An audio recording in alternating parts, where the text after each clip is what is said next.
ओम नमः शिवाय। प्रिय दर्शकों, सूर्य संवेदना पुष्पे दीप्ति कारुण्य गंधने लब्ध्वा शुभम नववर्षेस्मिन् कुर्यात् सर्वस्य मंगलम। अर्थात जैसे सूर्य प्रकाश देता है, संवेदनशीलता करुणा को जन्म देती है, पुष्प सदैव सुगंधित रहते हैं, इसी तरह नववर्ष 2024 का हर दिन, हर पल, हर क्षण आप एवं आपके संपूर्ण परिवार के लिए सुखद रहे, मंगलमय रहे, समृद्धशाली हो आप, वैभवशाली हो आप, दीर्घायु हो आप, यशस्वी हो आप, ऐसी मेरी बहुत बहुत शुभकामना 2024 की। प्रिय दर्शकों, आज हम इस वीडियो में मेष राशि वालों के लिए 2024 का साल कैसा रहने वाला है, इसी विषय पर चर्चा करने जा रहे हैं। अभी तक मैंने 2023 के मध्य से आपके समक्ष ज्योतिषीय परामर्श लेकर के मैं आ रहा हूं। YouTube के माध्यम से आपका बहुत सराहना मिला है, बहुत सहयोग मिला है, और आप पहली बार मेरा वीडियो देख रहे हैं। मेरा निवेदन है, पूरा वीडियो देखिएगा। अच्छा लगे आपको वीडियो, मेरा एनालिसिस आपको अच्छा लगता है तो वीडियो को लाइक कर दीजिएगा, चैनल को सब्सक्राइब कर दीजिएगा, और महादेव का भक्त हूं, और कमेंट बॉक्स में जाकर ओम नमः शिवाय 11 बार या 5 बार अवश्य लिख दीजिएगा। चलिए विषय पर प्रवेश करते हैं। मेष राशि वालों के लिए अगर बात करें तो 2023 का जो वर्ष है वो किसी अभिशाप से, श्राप से कम नहीं था, क्योंकि 12 राशियों में सर्वाधिक अगर कोई, सबसे ज्यादा पीड़ित अगर कोई राशि थी तो वो आपकी राशि थी, अर्थात मेष राशि थी। बहुत पीड़ित रहे हैं आप। राहु और गुरु का गुरु चांडाल योग इसी राशि में बना हुआ था, यह अर्थ आपकी राशि में बना हुआ था।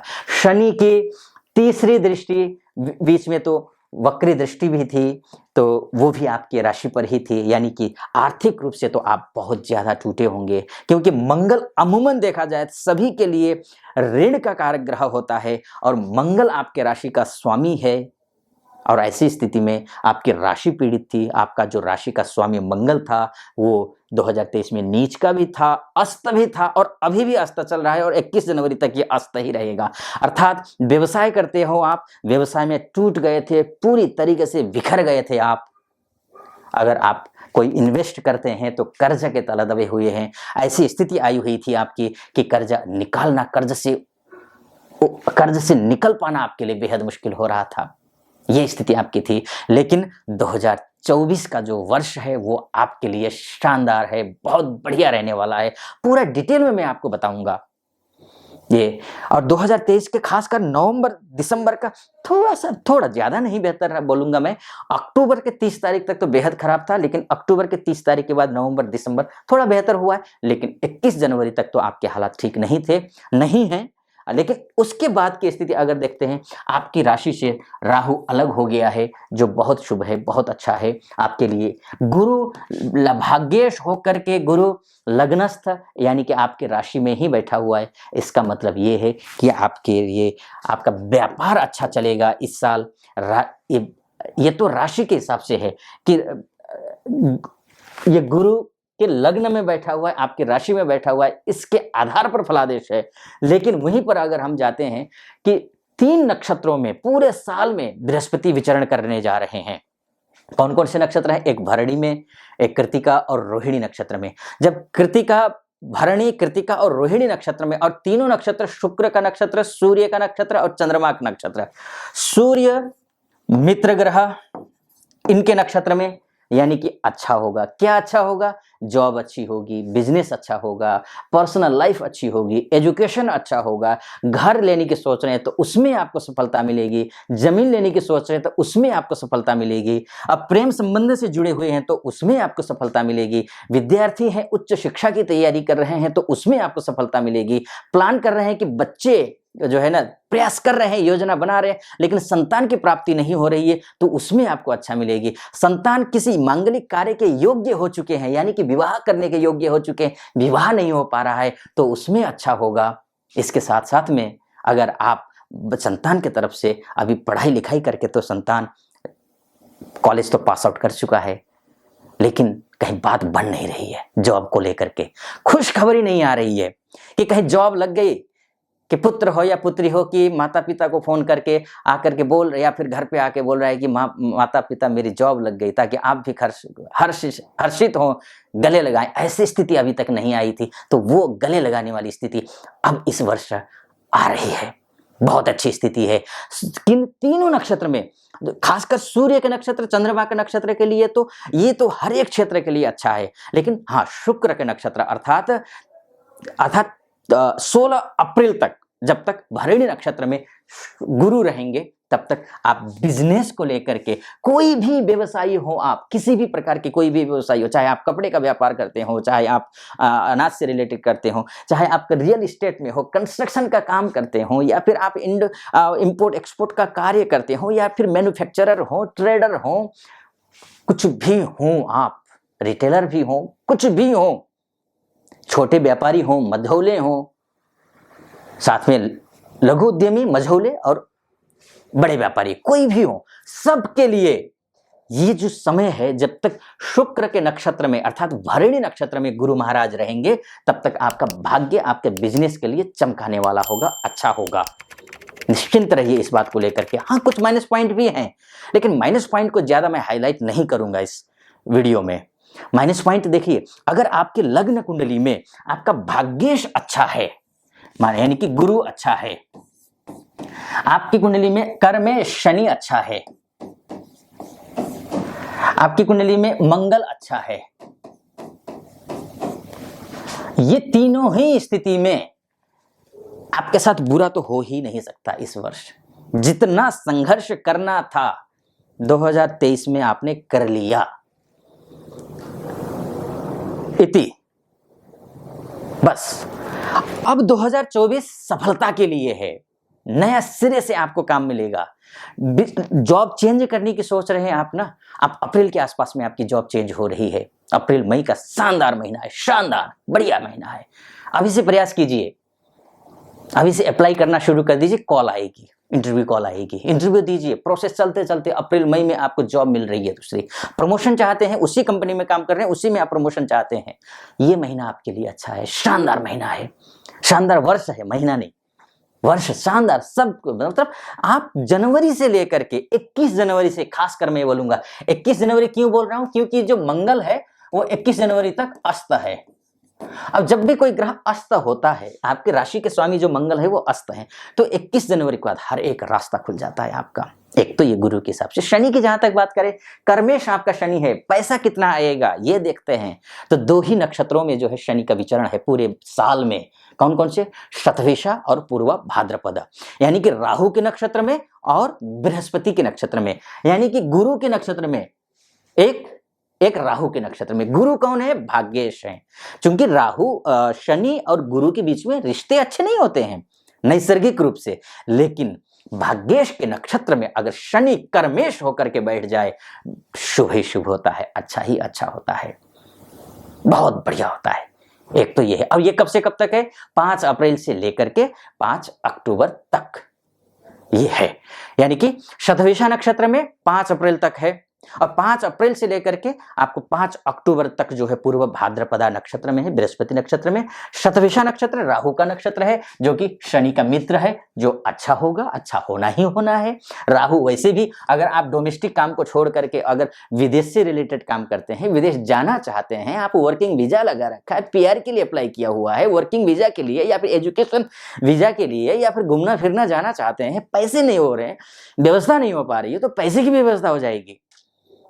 अगर आप वीजा के तहत जाना चाहते हैं या सेटल होना चाहते हैं, अगर आप कहीं, तो ऐसे मुझे ज्यादातर तो विदेश से, यूके से, अमेरिकन कंट्री से, यहाँ तक कि गल्फ कंट्री से, और सभी जगह से मुझे आप मेरा वीडियोस देख करके मुझे आप ज्योतिषीय परामर्श लेने के लिए कॉल करते हैं।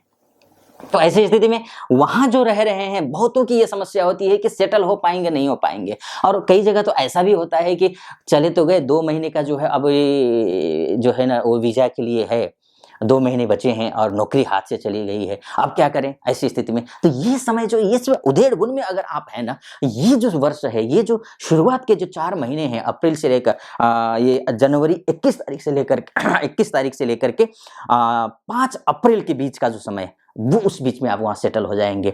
विदेश के मामले के लिए भी बहुत अच्छा है, विदेश में जो रहते हैं उनके लिए भी अच्छा है, जो विदेश जाना चाहते हैं उनके लिए भी अच्छा है। जब तक राहु के नक्षत्र में शनि महाराज रहेंगे, पैसे आएँगे, चाहे वो डॉलर में आए, चाहे रुपए में आए, वो पैसे आएँगे, ये तय मान करके चलिए। इस महीने में फिर से मैं दोहराऊँगा, ये जो एक मोटा-मोटी तौर पर ये कुंडली मैं देख रहा हूँ, वास्तव में कुंडली तो 1 सेकंड का भी अगर जन्म का अंतर हो जाता है ना, आप देखते होंगे ना, ट्विन्स को देखते होंगे कि दोनों का भविष्य अलग-अलग होता है, जन्म कुछ मिनट का अंतर से होता है बावजूद। इसीलिए अब ये तो मोटा-मोटी तौर पर है। मेष राशि वाले व्यक्ति इस धरती में 72.5 करोड़ हैं। मेष राशि वाले तो सबके साथ एक जैसी घटना घटेगी, ये तो मैं बिल्कुल गारंटी नहीं दूंगा, बिल्कुल संभव ही नहीं है, क्योंकि वास्तव में ये एक दिशा दिखाने के लिए है कि ये वर्ष आपके लिए कैसा रहने वाला है। लेकिन एग्जैक्ट आपके साथ क्या घटनाएं घटेंगी, एग्जैक्ट गहराई में जाकर के तो आपकी लग्न कुंडली यानी कि date of birth, time of birth और प्लेस ऑफ बर्थ की जो आपकी कुंडली बनी होगी, उसी कुंडली को देख करके बताया जा सकता है। और इसके लिए अगर आपके आसपास में कोई योग्य आचार्य हैं तो उनसे पूछिएगा, क्योंकि आप उनसे कुंडली दिखाइए। अगर उनसे पूछिए कि आपके भाग्येश कहीं अस्त तो नहीं है, कहीं नीच का तो नहीं है, कहीं षडबल में कमजोर तो नहीं है, कहीं ऐसा तो नहीं कि भाग्येश त्रिशांश में खराब स्थिति में हो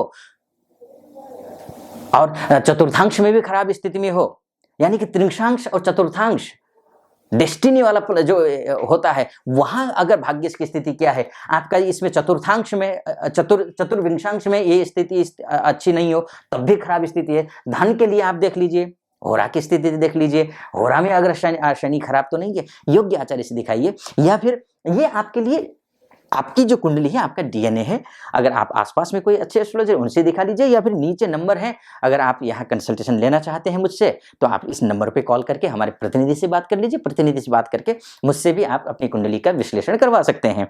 बाकी ये मैं जो मोटा मोटी तौर पर क्या आपके साथ पूरे साल में हो सकता है, ये मैं आपको बताने की कोशिश कर रहा हूँ। शनि की स्थिति को भी, कर्म भी अच्छा है, पैसा भी आता हुआ दिखाई दे रहा है इस महीने, इस साल मतलब आपके बहुत पैसा, अच्छा पैसा आता हुआ दिखाई दे रहा है। राहु की भी स्थिति बात कर लेते हैं। राहु की स्थिति अच्छी है। अच्छी बात यह है कि राहु एक ही नक्षत्र को गोचर कर रहा है। देखिए पूर्वा भाद्र उत्तरा भाद्रपदा नक्षत्र में राहु जाएगा, उससे पहले रेवती नक्षत्र में है। रेवती नक्षत्र भी अच्छे नक्षत्र में है। जैसे ही पूर्व उत्तरा भाद्रपदा नक्षत्र में जाएगा, जो कि शनि का नक्षत्र है, मैंने कहा था आपसे पहले ही कि शनि जो है राहु के नक्षत्र में है, राहु शनि के नक्षत्र में हो जाएगा, यानी कि एक दूसरे के नक्षत्र में होंगे तो एक दूसरे की सुरक्षा करेंगे, यानी कि फाइनेंशियली स्थिति आपकी वहां भी अच्छी दिखाई दे रही है, यानी कि राहु शनि की स्थिति से भी अच्छी स्थिति दिखाई दे रही है।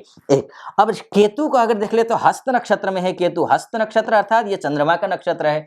चंद्रमा जो है, अगर घर लेने की सोच रहे हैं, गाड़ी लेने की सोच रहे हैं, भाई बहुत महीनों सालों से जो है ना हसरत है कि भाई घर एक बढ़िया सा हो जाए, छोटा सा परिवार अपना एक घर में सेटल हो जाए, ऐसे आप मन में मनोकामना है आपकी, लेकिन हो नहीं पा रहे, पैसे के इंतजाम नहीं हो पा रहे, लोन के लिए सोच रहे कि डाउन पेमेंट थोड़ा हो जाए, फिर थोड़ा लोन लिया जाए, तो वो भी व्यवस्था नहीं हो पा रही है। तो इस वर्ष आप प्रयास करके देख लीजिए।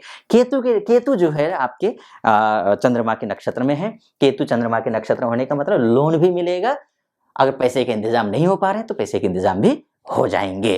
तो ये स्थितियां हैं। तो आपके मतलब ये जो व्यवसायी हैं उनके लिए भी ये वर्ष अच्छा है। कब से कब तक है ये भी मैंने आपको बता दिया। और उसमें से भी अगर मूल बात करें, सबसे बेहतरीन अगर हम कंक्लूजन बोलते हैं, जिसको कंक्लूजन अगर करते हैं, तो देखिए मेष राशि के जो स्वामी हैं वो मंगल हैं, और मंगल जो है वो जून जुलाई के जो महीने में शानदार अवस्था में है। तो ये साल के मिड का जो समय है वो बहुत अच्छा है। एक दूसरी बात मैं कहूंगा, गुरु जो है 1 मई को ये सेकंड हाउस में चले जाएंगे। जैसे ही सेकंड हाउस में जाएंगे, सेकंड हाउस में जाकर के ये यहाँ की स्थिति भी मेष राशि वालों के लिए भी बस एक ही चीज का थोड़ा सा ख्याल रखना है, आपको थोड़ा सा वाणी में ध्यान रखना।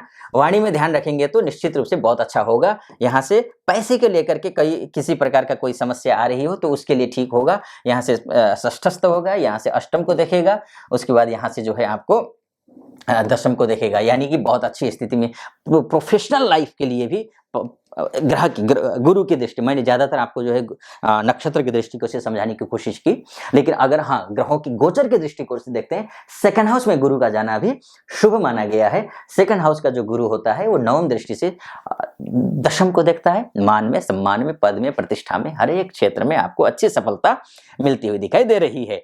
यानी कि जॉब चेंज करना चाह रहे हैं तब भी अच्छा है, सब कुछ अच्छा दिखाई दे रहा है। यानी कि कुछ माइनस पॉइंट है, लेकिन माइनस पॉइंट को मैं क्यों, अब नव वर्ष है तो नव वर्ष में कुछ माइनस पॉइंट को ज्यादा जैसे होता है, मैं थोड़ा सा, मैं बहुत पॉजिटिव व्यक्ति हूँ।